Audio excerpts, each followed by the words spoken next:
Friends, કેમ છો? તમને બધાને જય અંબે. તો આપણે આજે બનાવીશું દહીંવડા. તો દહીંવડા માટે આવી મેજરમેન્ટ કપ લઈ લીધો છે. તો એમાં હું આવી રીતે ફૂલ 1 કપ ભરીને લઉં છું. આમાં મેં દાળને સાચવવા માટે ગોળી આવી આવે છે પારાની, એ એડ કરી હતી. તો એનાથી અનાજ બગડતું નહીં અને મેડિકલ સ્ટોરે ઇઝીલી મળે છે. તમે પણ ચાહો તો તમારે કોઈ બી કઠોળ હોય ને એમાં તમે નાખી શકો છો.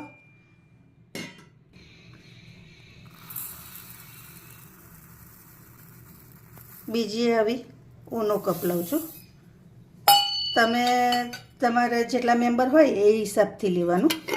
હવે આપણે આને ધોઈ અને પલાળી રાખીશું. હવે ફ્રેન્ડ્સ, એને ધોઈ લીધી 4-5 વાર પાણીથી. હવે એમાં આપણે પાણી એડ કરી દેવાનું. હવે આને 5 થી 6 કલાક મિનિમમ તો પલાળવા જ દેવાનું. ઘણા આમાં છે ને થોડીક મગની દાળ પણ લે છે, તો તમે ચાહો ને તો એ પણ લઈ શકો. પણ અત્યારે મેં ખાલી અડદની દાળ લીધી છે. તો જો ફ્રેન્ડ્સ, આપણી દાળ થઈ ગઈ છે. તો હું તમને તોડીને બતાવું. તો જો એકદમ સોફ્ટ થઈ ગઈ છે. હવે આને છે ને પાણી હું કાઢી નાખીશ. તો હવે આપણે એને પીસી લઈશું. પીસતા તમારે પાણી બને ને એટલું ઓછું લેવાનું, અને આપણે થોડુંક ઓછું રાખીને જ પીસીશું, બહુ નહીં પીસીએ. આટલું જ લઈશ. અને એમાં હું 3 ચમચી જેવું પાણી રેડીશ.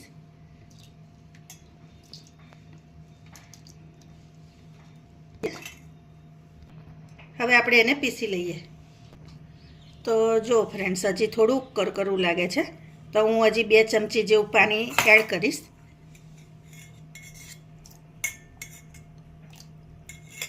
હવે એને ફરી પીસી લઈશ.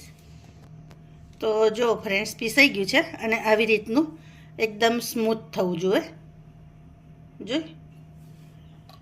તો આવી રીતે હું બધું જ પીસી લઉં. તો જો ફ્રેન્ડ્સ, મેં કપ પાણી લીધું હતું, એમાંથી 6 ચમચી જેટલું જ પાણી વપરાયું. બીજું એવું ને એવું જ છે. એટલે બને ને ત્યાં સુધી ઓછો પાણીનો ઉપયોગ કરજો. તો હવે આને બરાબર આપણે ફેટી લેવાનું. તો હું હાથથી જ ફેટીશ અને આવી રીતે એક જ ડાયરેક્શનમાં ફેટવાનું. 2-5 મિનિટ સુધી આને આવી નવું ફેટવાનું આપણે.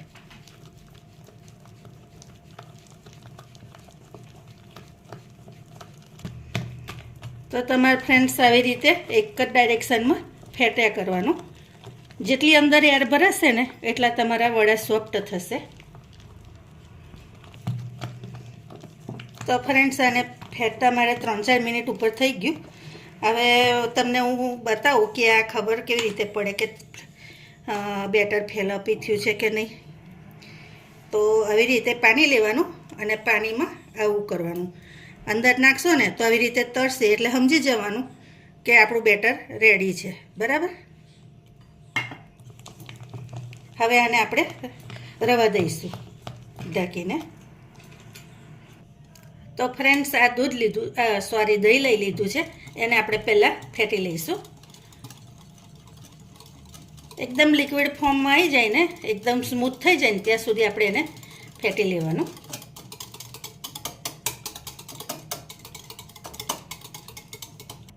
તો જો સરસ ફેટાઈ ગયું છે. હવે એમાં આપણે મીઠું એડ કરી દઈશું. પહેલાં તો ટેસ્ટ પ્રમાણે મીઠું એડ કરવાનું. 1/2 ચમચી જેવું મેં કર્યું છે. હવે હું 3 ચમચી ખાંડ એડ કરીશ. ખાંડ તમને ગમે ને એ રીતે વધઘટ તમે કરી શકો, પણ આ દહીંવડા થોડાક ખટ્ટા મીઠા સારા લાગે એટલે 3 ચમચી એડ કરું છું. હવે એને હલાવી લેવાનું બરાબર. તમે ચાહો ને તો દરેલી ખાંડ પણ એડ કરી શકો. અમારે હજુ ટાઈમ છે એટલે રવા દીધું છે. આખી ખાંડ નાખી છે, ઓગળી જશે ત્યાં સુધીમાં. તો ફ્રેન્ડ્સ, આપણે ગરી ચટણી બનાવવા આ આમચૂર પાવડર છે, એની હું ચટણી બનાવીશ. તો આ તમને બતાવું. આ મેં 2 વર્ષ પહેલાં બનાવ્યો હતો આંબુડિયા ઘરે. તો હું તમને એની રેસીપી પણ તમારી સાથે કેરીની સિઝન આવશે ને એટલે કરીશ. તો આવી રીતે હું 4-5 ચમચી લઈ લઉં છું. હવે એમાં પાણી એડ કરી દઈશું આપણે. હવે આ ગોળ છે એ થોડો એડ કરીશ ને થોડી ખાંડ એડ કરીશ. 2 ચમચી જેવી ખાંડ એડ કરવાની. આ ધાણા જીરાનો પાવડર છે એ એડ કરી દેવાનો 1 ચમચી. અને આ કાશ્મીરી મરચું છે એ એડ કરી દઈશ. હવે આપણે એને મિક્સ કરી લેવાનું બધું. આ ગળી ચટણી છે ને ઇન્સ્ટન્ટ તૈયાર થઈ જાય છે. તો હવે ઉકળશે ને એટલે તમે જોજો કે ચટણી એકદમ સરસ મસ્ત થઈ જશે. આ થોડુંક મીઠું એડ કરું છું. ગળી ચટણીમાં થોડોક ચટપટો ટેસ્ટ હોય ને તો વધારે સારું લાગે, એટલે મીઠું પણ એડ કરવાનું.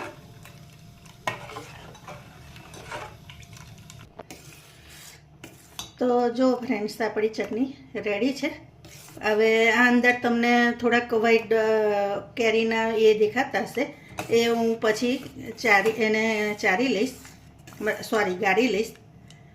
અત્યારે થોડીક ઠંડી થાય પછી એ કરું, પછી હું તમને બતાવું. તો જો તમે જોઈ શકો છો અત્યારે કેવી સરસ દેખાય છે. તો ફ્રેન્ડ્સ, આ મેં વડા તરીને અંદર એડ કરવા માટે પાણી લઈ લીધું છે. હવે એમાં આપણે મીઠું થોડુંક એડ કરી દેવાનું અને થોડીક હિંગ એડ કરી દેવાની. હિંગથી એની ફ્લેવર બહુ સરસ આવશે.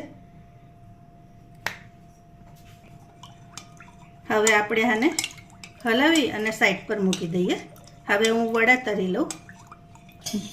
તો ફ્રેન્ડ્સ, હું વડા તેલમાં નાખવાની 2 રીત બતાવીશ. તો આવી રીતે ચમચો લેવાનો, એની અંદર આવી રીતે તેલ એડ કરી દેવાનું, પછી પાણીવાળો હાથ કરવાનો તમારે સહેજ, અને વડાનું બેટરને તમારે આવી રીતે ચમચમ મૂકી દેવાનું. હવે આને ડાયરેક્ટ તેલમાં જવા દેવાનું. જો આવી રીતે પણ તમને ના ફાવે ને, મતલબ હાથથી તમને મૂકવાનું ના ફાવે ને, તો તમે આવી રીતે એડ કરી શકો, બરાબર. અને બીજું કે મેં દહીંવડામાં બિલકુલ સોડા કે એવું નહીં નાખ્યું, એટલે તમારે પણ નહીં એડ કરવો પડે. હું હાથથી કરી લઈશ.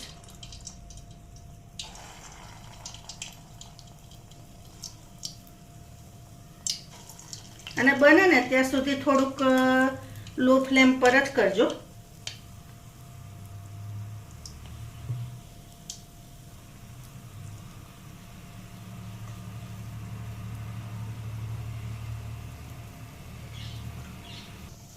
તો તમારે આવી રીતે ઉપર તેલ જવા દેવાનું. તો જો વડા ખીલે છે ને, શેપ થોડા મારે નાના મોટી થયા છે,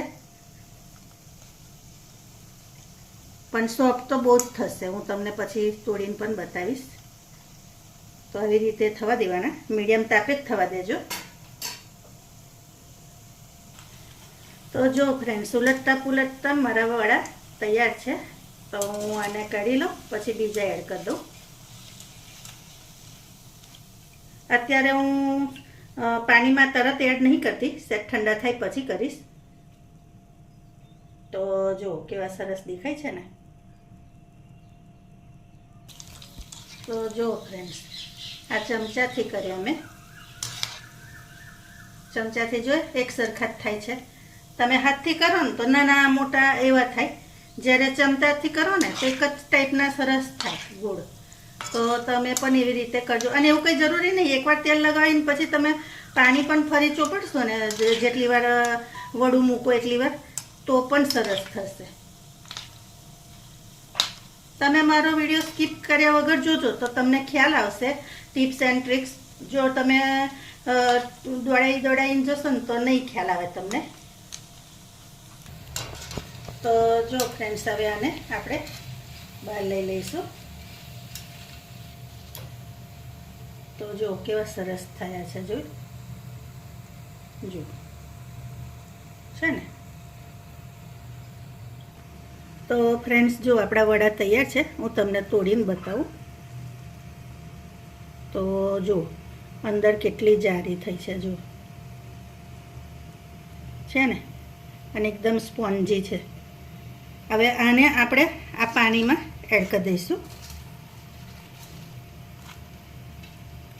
આને પણ એડ કરી દઉં છું.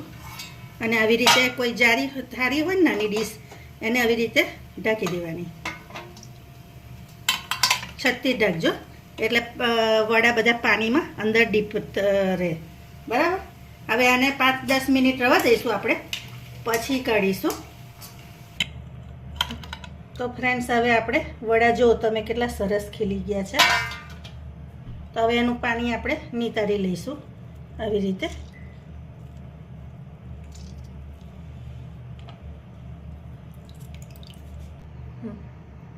તો ફ્રેન્ડ્સ, હવે આની પર આપણે પહેલાં દહીં એડ કરી દઈશું. અને દહીં હું થોડુંક નીચે પણ જવા દઈશ, ગાર્નિશિંગ મારે કરવું છે એટલે. તો આવી રીતે ડૂબા ડૂબેને કરી દેવાના.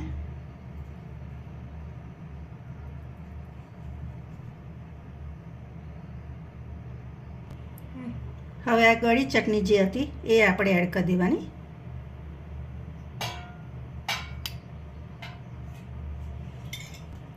હવે તીખી ચટણી,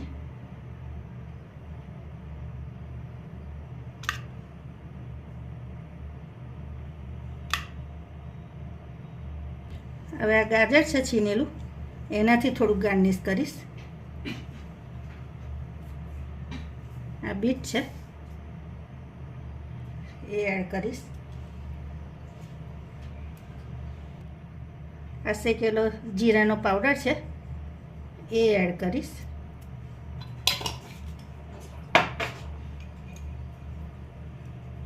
કાશ્મીરી મરચું છે એ થોડુંક એડ કરી દઈશ. આ ડળમના દાણા છે એ હું આવી રીતે સાઈડ પર થોડાક એડ કરીશ ગાર્નિશિંગ માટે. આ સેવ છે એ પણ હું થોડીક હલકી હલકી સ્પ્રિંકલ કરી દઈશ. તો તૈયાર છે સુફાલી પટેલના દહીંવડા. તો તમને મારી રેસીપી કેવી લાગી દહીંવડાની એ ચોક્કસ કોમેન્ટમાં કહેજો. અને મારી રેસીપી તમને જો ગમતી હોય ને તો તમે તમારા ફેમિલી મેમ્બર, ફ્રેન્ડ્સ જોડે જરૂરથી શેર કરજો. ચાલો, તો નવી રેસીપી સાથે ફરી મળીશું. Thank you.